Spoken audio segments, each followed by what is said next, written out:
اللهم صل على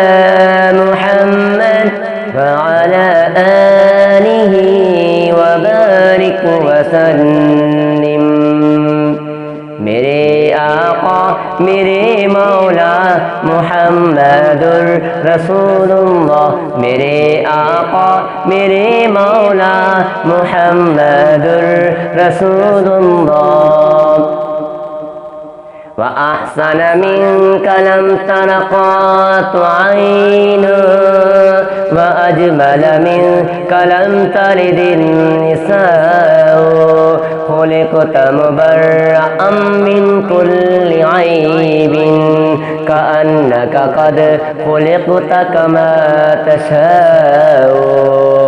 جہاں میں ان سا چہرہ ہے نہ ہے خندہ جبھی کوئی، ابھی تک جن سکینہ عورتیں ان سا ہنسی کوئی نہیں رکھی ہے قدرت نے میرے آقا، کمی تجھ میں جو چاہا آپ نے مولا وہی رکھا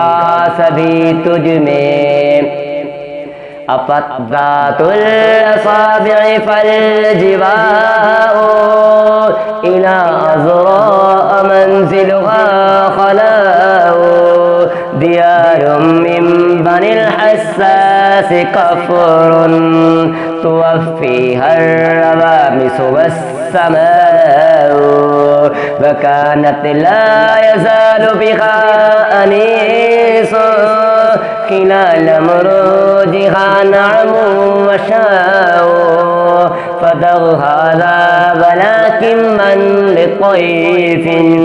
يوركني إذا ذهب اللشاء، لشعثاء التي قد تيمتها فليس لقلبه منها شفاء، كأن سبيئة من بيت راس يكون مزاجها عسل وماء۔ بدی کا دور تھا ہر سو جہالت کی گھٹائیں تھی، گناہوں شرک سے چاروں طرف پھیلی ہوائیں تھی، خدا کے حکم سے نہ آج نہ مکے کی بستے تھے، گناہوں جرم سے چاروں طرف وحشت برستی تھی، خدا کے دین کو بچوں کا ایک کھیل سمجھتے تھے، خدا کو چھوڑ کر ہر چیز کو معبود کہتے تھے، وہ اپنے ہاتھ ہی سے پاتر کے بت بناتے تھے، انہی کے سامنے جھکتے انہی کی حمد گاتے تھے، کسی کا نام عزا تھا کسی کو لات کہتے تھے، حبل نامی بڑے بت کو بتوں کا باپ کہتے تھے،